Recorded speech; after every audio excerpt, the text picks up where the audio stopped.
스스로 군사력을 약화시킨 이유라는 제목으로 하나님 말씀 증거하도록 하겠습니다. 다윗의 군대 조직 이야기입니다. 27장은. 근데 이게 제일 마지막에 나왔다는 게 메시지죠. 제일 먼저 레위 조직, 그 다음에 제사장 조직, 그 다음에 성가대 조직, 그 다음에 문지기 조직, 그리고 제일 마지막에 군사 조직이 나왔다는 것입니다. 이게 무슨 얘기죠? 예배가 우선이고 군사력은 그 이후에 있다라는 거죠. 다른 거는 24개 반으로 반차로 나눴다 그랬죠. 그래서 보름씩만 뛰면 돼요. 1년을 24개로 나눠서 15일씩만 헌신하면 되게 조직을 만들었습니다. 그러니까 매너리즘에 빠질 수가 없죠. 이게 로테이션 순환을 하니까 거기다 또 제비까지 뽑으니까. 그러니까 언제나 최선을 다해서 충성스럽게 섬기는 조직입니다. 근데 군사 조직은 24개가 아니고 군사 조직만 12개예요. 그래서 한 반마다 반차마다 24,000명. 그러니까 24,000명 곱하기 12 하니까 28만 8,000명. 그러니까 이스라엘의 전체 군사는 28만 8,000명인데 그러면 다 상비군으로 조직해야지 될 거 아닙니까? 근데 이게 한 달씩 돌아가면서 지키는 거예요. 그러니까 24,000명만 상비군입니다. 나머지는 다 예비군이죠. 오늘 1절을 보겠습니다. 시작. 이스라엘 자손의 모든 가문의 우두머리와 천부장과 백부장과 왕을 섬기는 관원들이 그들의 숫자대로 반을 나누이니 그 반열이 24,000명이라 1년 동안 달마다 돌아가며 나왔으니 15절까지 그 12개 반이 쭉 나오거든요. 이게 무슨 얘기입니까?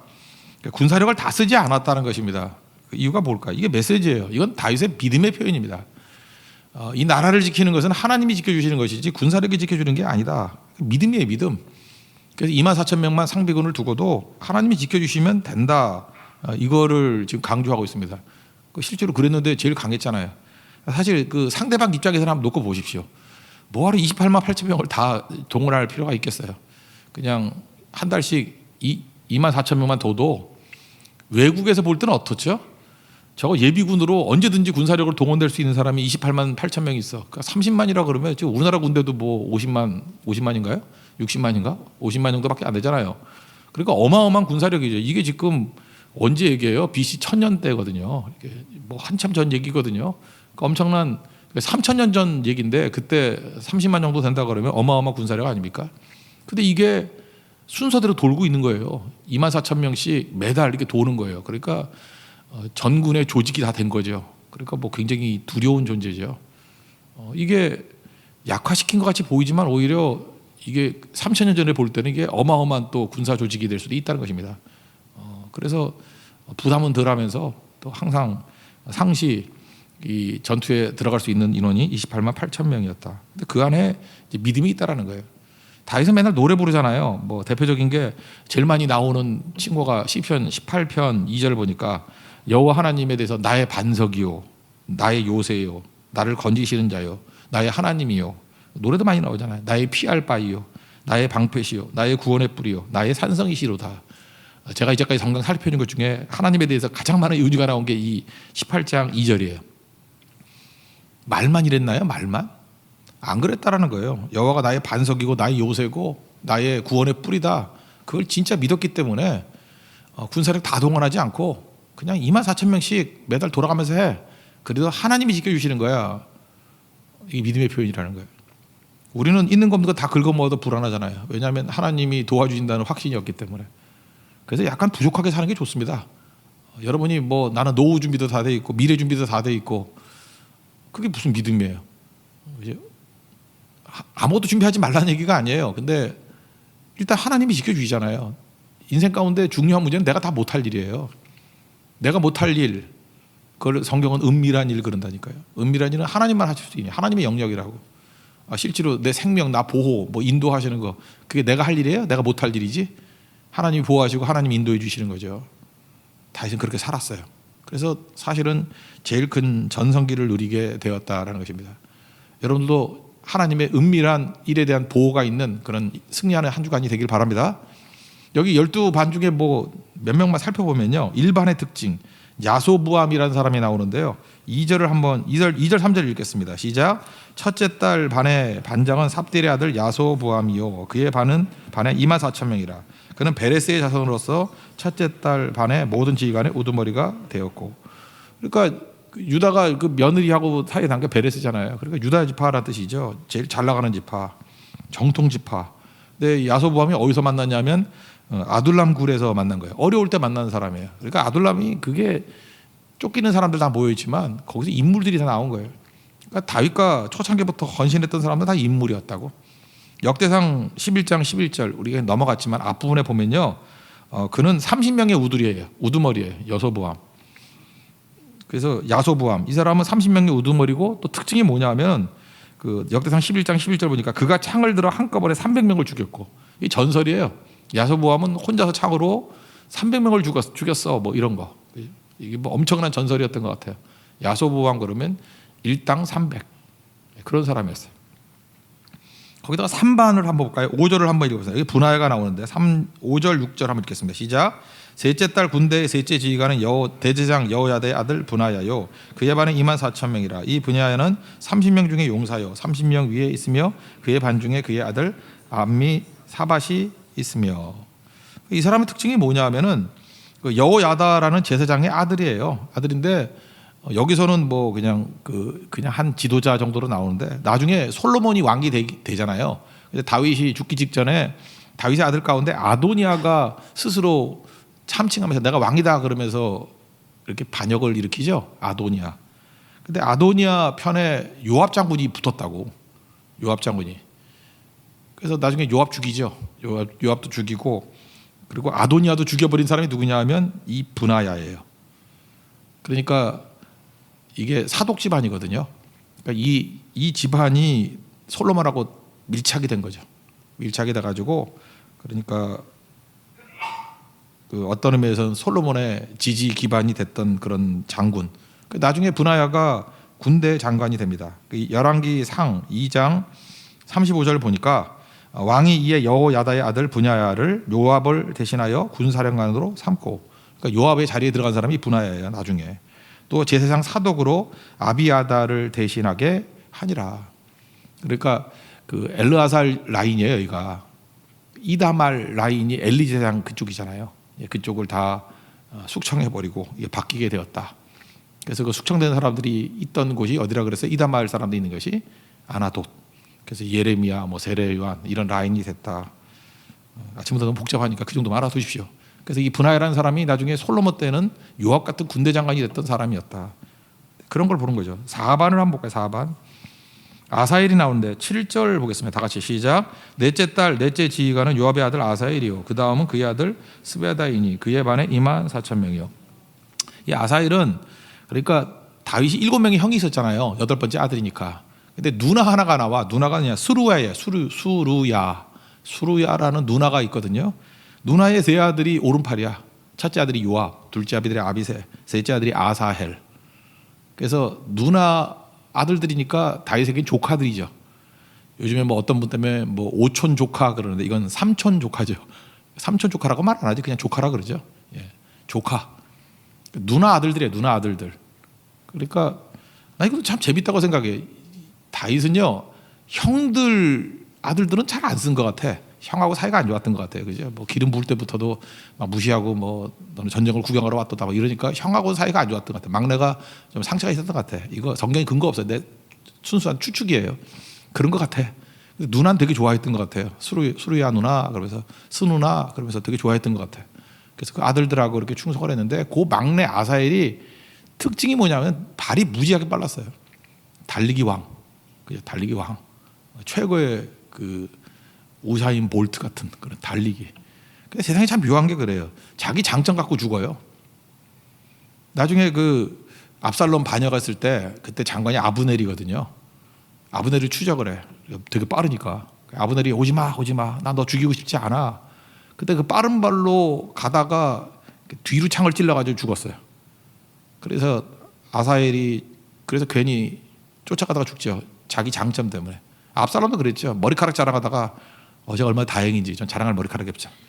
머리카락이 뭐 테리우스 같아 이렇게 자랑하다가 상수리 잠에 대롱대롱 달려가지고 또 죽죠. 그러니까 저는 아사엘이나 압살롬이나 이런 걸 보면서 느끼는 게 단점으로 죽지 않아요. 자기 장점으로 죽는 거지. 그러니까 우리가 하나님의 은혜를 구하기 위해서는 겸손하고 또 겸손해야 되겠죠. 힘 생기면요 그 힘 가지고 이웃을 향해서는 용서하고 나 자신에 대해서는 철저히 겸손해지고 모든 사람에 대해서는 축복의 통로가 되는 그러면 은혜의 강이 흐르잖아요. 그죠? 그런 믿음이 생기고 교회가 세워지고 우리 끝까지 그거 해야 돼. 이거 뭐 노래를 불러야 되고 반복하고 또 반복해야 된다고 생각을 합니다. 지금 이렇게 12반이 있었다라는 거예요. 핵심은 뭐예요? 다윗은 왕이 됐는데도 겸손했다라는 거예요. 자기 군사력 갖고 안 하고 그냥 기본적인 게 군사력을 우리 약화시켜요. 그리고 하나님이 나의 산성이시고 나의 구원의 뿌리시고 나를 지키시는 자입니다. 우리도 이걸 놓치지 않는 우리 하나님의 거룩한 백성 되기를 바랍니다. 그 다음에 두 번째 얘기는 이제 하나의 약점을 들은 거예요. 근데 이러지 않았던 게 딱 하나 있죠. 그게 뭐냐 하면은 인구조사했던 거. 그거를 굉장히 완곡하게 표현을 하는 거예요. 그래서 선을 넘지 않는 열심이 중요하다는 것입니다. 우리도 뭘 할 때 선을 넘지 않는 열심. 이 공자님 말씀 가운데 과유불급이라는 게 있죠. 공자도 이렇게 제자들이 많았는데 그 중에 제자가 자장이라는 제자가 있었어요. 짜장이 생각나죠. 짜장면이. 그 자장의 동생은 뭐 짬뽕인가 뭐 이렇게 쟤네들 그랬었는데 자장이라는 제자가 있었는데 이 자장은요 특징이 뭐냐 하면은 적극적이고 과시욕이 강한 그러니까 베드로 같은 좀 성격인 것 같아. 자장 그러면은 굉장히 과시욕이 많고 막 매사에 적극적이고 그러니까 공자님이 맨날 이 자장에 대해서는 평가를 이렇게 내려요. 좀 신중해라, 좀 공손한 사람 되라 이렇게 반대로 좀 절제하려고.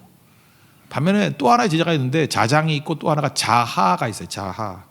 자하는 너무 반듯한 거예요. 그리고 너무 소심하고 형식을 중요시 여기고 그러니까 너는 좀 대범해져라. 그죠? 너는 좀 이렇게 치고 나가는 추진력이 있어야 돼. 뭐 이렇게 반대로 이제 공자님이 말씀하신 거예요. 자장에 대해서는 좀 침착해. 그다음에 자하에 대해서는 좀 적극적이돼. 뭐 이게 스승이 하는 좋은 조언이겠죠. 이제 그 얘기를 우두커니 듣고 있던 나머지 제자들이 묻는 거예요. 누가 더 낫나요? 이랬다고요. 누가 더 낫나요? 그럴 때 공자님이 하신 말씀이 과유불급이잖아요. 자장은 지나치고 자하는 모자란다. 그러니까 지나친 것이나 모자란 것은 마찬가지다 이런 뜻으로 얘기를 했는데 이게 우리 한국에 들어와서는 과유불급이 그렇게 쓰이는 것 같지는 않아요. 넘치는 게 모자란만 못하다 이렇게 쓰는 것 같아요. 근데 그것도 일리가 있는 것 같아. 오히려 하나님의 일을 할 때도요 이렇게 모자란 게 낫지. 모자란 건 지금 불순종이잖아요. 충성하지 않는 거죠. 불충은요 나중에 정신 들면 충성하면 돼. 그러면 모자란 건 문제가 없어요. 근데 선을 넘어가는 게 문제죠. 선을 넘어가는 거. 뭐 선악과도 선을 넘어간 거 아니에요. 그죠? 인구조사도 이것도 자기가 교만해가지고 하지 말라는 거 막 하고 그러잖아요.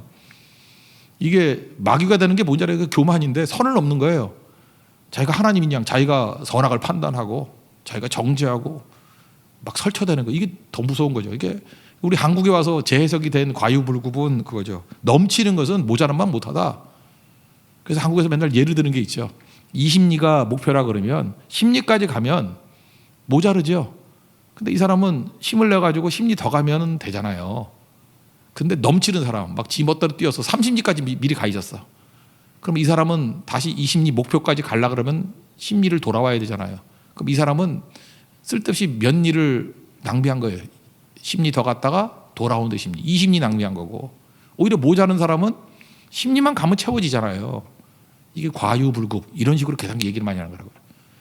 이게 우리 유교에서 너무 강해져가지고 설치지 말라, 뭐 복지부동 이런 거 있죠. 나대지 말라, 뭐. 그 왜냐하면 넘치는 걸 되게 싫어했거든. 이게 오히려 모자란 게 낫다. 근데 이것도 사실 뭐 상당히 일리가 있다고 생각합니다. 하나님의 일을 할 때는 조심스럽게 오히려 모자란 게 나은 것 같아요. 오히려 넘치도록 해가지고 자기 멋대로 막 난리쳐가지고 그 교만이거든요. 나중에 그러다 죽어요, 그거. 그러니까 다윗의 결정적인 약점은 인구조사, 나대다가 끝난 거죠. 하지도 말라는 건 막 나대다가. 그래서 오늘 그 평가를 이렇게 얘기해요. 우리가 좀 일상으로 상식하고 좀 다른 얘기인데 23절, 24절을 한번 읽겠습니다. 시작. 이스라엘 사람이 20세 이하의 수요는 다윗이 조사하지 아니하였으니 이는 여호와께서 전에 말씀하시기를 이스라엘 사람을 하늘의 별같이 많게 하리라 하셨습니다. 스루야의 아들 요압이 조사하기를 시작하고 끝내지도 못하고 그 일로 말미암아 진노가 이스라엘에게 임한지라 그 수요를 다윗 왕의 역대지락에 기록하지 아니하였더라. 이게 전염병으로 7만 명 죽은 사건 얘기를 이렇게 얘기하죠. 마치 요압이 기록하지 않아서 뭐 잘못된 것 같이. 요압은 우리 알잖아요. 스토리. 일부러 뺐죠. 숫자를 뺐죠. 베냐민 집안 빼고 레위 집안 빼고 그러지 말라고 간언도 하고. 그러니까 하나님의 일을 할 때 우리의 과도한 열심 하등의 필요 없습니다. 오히려 순종하고 주님 말씀하시면 가고 멈추고, 그게 훨씬 더 중요한 거예요. 이거 회복된 게 결정적인 회복이 뭐죠? 하나님의 성전 문제죠. 짓지 말라 안 짓고, 지으라 짓고. 사실 이게 시간적으로 또 후대일 거예요, 그죠? 하나님 앞에 철저히 순종하는 거. 그래서 여러분들 이 영적 과유불급 잊지 마십시오. 나대지 마십시오. 오버하지 말고. 그건 뭐 하나님 무시하는 거죠. 그래서 성경에서 제일 큰 죄는 교만이에요. 성경에서 제일 큰 죄가 뭐예요? 선악 판단. 하나님이 하셔야 될 걸 내가 하는 거예요. 하나님이 하셔야 될 걸 내가 하나님 된다는 얘기하고 똑같은 거거든요. 그래서 선을 넘지 아니하는, 하나님 앞에 순종하는 종의 자세에 서 있는 우리 주의 거룩한 백성 되기를 바랍니다. 한 가지 더 메시지가 마지막에 남았는데, 재산 관리하는 사람들 명령이 나오거든요. 근데 재산 관리하는 사람이 12명이나 되는 청지기를 세워놨는데, 이유가 뭐냐? 재산 지키기 위한 게 아니라 섬기기 위한 거였다라는 거예요. 우리는 보통 재산 관리인 그러면 누구 왜 세우죠? 내 재산을 어떻게 하면 안전하게 지킬까? 어떻게 하면 내 재산을 많이 불릴까? 뭐 이런 거 아니에요? 근데 다윗이 이런 재산 관리인을 세웠던 이유는 뭐냐면은 제대로 쓰기 위한 거예요. 이 재물을 하나님을 위해서 어떻게 잘 쓸 것인가, 이웃을 위해서 어떻게 잘 쓸 것인가. 우리 그 산상수훈에서 예수님 말씀하셨잖아요. 보물을 땅에 쌓지 말고 하늘에 쌓아. 하늘에 쌓는다는 뜻이 뭐예요? 관계 개선을 위해서 쓰라는 거예요. 그러니까 다윗에게 정확히 맞는 거죠. 하나님과의 관계 개선을 위해서 재물을 쓰잖아요. 그게 예배고, 이웃과의 관계 개선을 위해서 재물을 쓰잖아요. 그러니까 관계가 아주 좋아지겠죠. 그렇게 쓸 줄 알아야 된다. 이걸 우리에게 말해주고 있다라는 것입니다. 그래서 여러분, 그 얘기가 25절부터 31절까지 쭉 나오는데, 그건 뭐 읽지 않겠습니다. 그죠? 이렇게 많은 사람을 세워놓고 관계 개선에 충성을 다하는 모습이 되었더라. 우리도 그런 모습으로 서는 것이 중요하다는 것입니다. 선한 사마리아 사람 비유를 한번 봅시다. 비유, 뭐 사실일 수도 있죠. 누가복음 10장에 보면 우리가 이웃을 만드는 건요, 나는 이웃이 없어, 친구가 없어 이렇게 말하는 게 아니라 내 문제라는 거예요. 내 문제. 내게 주어진 게 있잖아요. 그게 뭐 재물이라고 합시다. 그럼 재물을 가지고 이거 어떻게 써야 돼요? 재물은 목적이 관계 개선이라니까요. 그러면 내가 재물이 있으면 그거 갖고 어떻게 하면 관계 개선이 되죠? 저도 예를 들어서 오늘 이제 베트남 선교를 가잖아요. 그럼 뭐 한 10만 원 정도 돈 바꿔놓고, 거기 물가도 싸니까 그거 가지고 누구 뭐 쌀국수 한번 사주고, 누구 뭐 어떤 집사님이 힘들어하면 피자도 한번 사주고, 그죠? 뭐 이렇게 막 목이 타서 그러면 콜라도 한 잔 사주고, 그럼 얼마나 관계가 좋아지겠어요? 받아먹고 뭐 욕할까? 그렇잖아요. 별거 아니잖아요. 그러니까 10만 원을 잘 쓸 수 있는 방법이 뭐예요? 이거 갖고 찬스거든. 물가도 싸고, 그다음에 상태가 안 좋은 거 다 알고, 저는 알잖아요. 흐름상 여기 필요한 게 뭐다. 근데 조금만 섬겨주면은 얼마나 관계가 좋아져. 뭐 우리 교인들이야 뭐 덜 하겠지만 베트남 사람들 있잖아요. 그 뭐 신학생들이나 이런 사람들. 조금 얘기 나누면서 엽서 하나 써가지고 이렇게 뭐 메모해주고 편지 하나 남겨주고 굉장히 좋아하더라고. 뭐 열쇠고리 같은 거 하나 주면서 같이 기도하자고. 관계 개선이죠. 돈은 그렇게 쓰는 거라고요. 선한 사마리아 사람 보십시오. 이게 강도 만난 사람이 있어요. 얼마나 어려울 때예요. 그때 얘 그 뭐 일당 두 번 한 20만 원 좀 맡긴 거죠. 그 돌아온 부비 더 내겠다. 그거 가지고 한 사람 마음을 완전히 얻은 거 아니에요. 그리고 예수님 그 비유의 내용에도 등장을 하고, 이거 싫어한 것 같아요. 어떤 그 사람들 그 당시에 알고 있던 뉴스. 그 예수님 마지막에 이렇게 묻잖아요. 누가복음 10장 36절에 내 생각에는 이 세 사람 중에 누가 강도 만난 자의 이웃이 되겠느냐. 나를 중심으로 누가 내 이웃이냐가 아니라 강도 만난 사람이 있어요. 근데 이 사람 이웃 되는 거 되게 쉽지, 그 얘기예요. 우리 주변에 강도 만난 사람이 얼마나 많은지 알아요? 어려움 당한 사람이 얼마나 많은지 알아요? 약한 사람이 얼마나 많은지 알아요? 그럼 우리 가서 도와주면 이웃 되는 거예요. 강도 만났으니까 상처 싸매주고, 그냥 그 여관 데려다가 주고, 그냥 말로 약속 좀 해주면 돼요. 그거 100만 원도 안 들어요. 그죠? 2대나 줬으니까 20만 원 줬고, 일당 10만 원으로 치면 뭐 나중에 돈이 얼마나 더 들었겠어. 그러니까 100만 원도 안 들어가지고 한 생명을 완전히 살리고 얻고 마음을 다 얻어버리는 거예요. 돈 그렇게 쓰는 거라니까요. 관계 개선이에요. 그리고 또 우리는 선교하잖아요. 영혼들 살리고 하나님과의 관계 예배드리고 기도하고 선교하는데, 다윗의 모델이 이거예요. 다윗은 하나님이 진짜 엄청 줬는데, 줬다가 문제가 아니라 12명 청지기 세워놓고 어떻게 하면 이것을 관계 개선을 위해서 잘 쓸 것인가. 그래서 대부분은 성전 짓는 데 쓴 거예요. 거기에 쓰고 또 나눠주는 데 쓰고. 다윗은 모았다는 얘기는 별로 없어요. 다 어떻게 썼는지 얘기가 기록이에요. 다. 여러분 인생이 마찬가지예요. 버는 걸로 하나님 보시지 않고요. 가지고 있는 걸로 보시지 않고 쓴 걸로 보신다고요. 쓴 걸로. 어떻게 썼나. 쓴 걸로 심판받습니다. 하나님 앞에서 땅에 보물을 쌓는 인생이 아니라 하늘의 보물을 쌓는. 뜻이 뭐라 그랬어요? 관계 개선을 위해서 쓸 줄 아는 우리 하나님의 거룩한 영광 되기를 축원합니다. 자리에서 일어나겠습니다. 약할 때 강한 대신에 찬양하고 기도하도록 하겠습니다.